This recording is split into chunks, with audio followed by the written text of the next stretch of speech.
इस बार आपने देखा कि हमने एमसीडी के मेयर और डिप्टी मेयर के चुनाव में भाग नहीं लिया, क्योंकि हमारे पास नंबर्स कम हो चुके थे। बीजेपी ने हमारे कई पार्षद खरीद लिए थे, कुछ डरा के, कुछ धमका के, कुछ पैसों से खरीद के।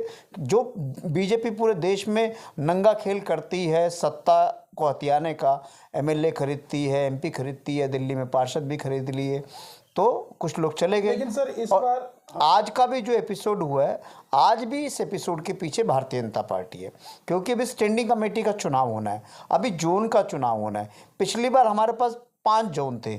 भारतीय जनता पार्टी ने कुछ पार्षदों को टारगेटेडली, उन्हें जिन जोन में बीजेपी पिछली बार नहीं जीत पाई थी, उन जोन के पार्षद को उन्होंने पकड़ा।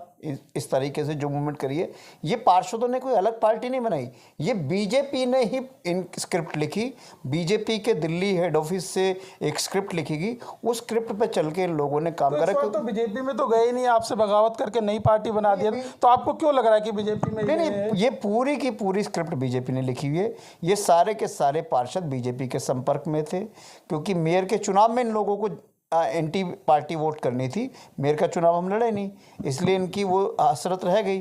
अब इन लोगों ने, क्योंकि जिस लीडर के साथ गए हैं, मुकेश जी बड़े सम्मानित लीडर रहे हैं, पार्टी में उन्होंने काफ़ी काम करा, लेकिन मुकेश जी चाहते थे कि उनको नेता विपक्ष बनाया जाए एमसीडी में। नेता विपक्ष उनको नहीं बनाया गया, क्योंकि 2.5 साल वो लीडर हाउस रहे पार्टी के। कोई नाराजगी है? नहीं, नाराजगी नहीं है, सबको मौका मिलना चाहिए। उनको हमने 2.5 साल लीडर हाउस रखा।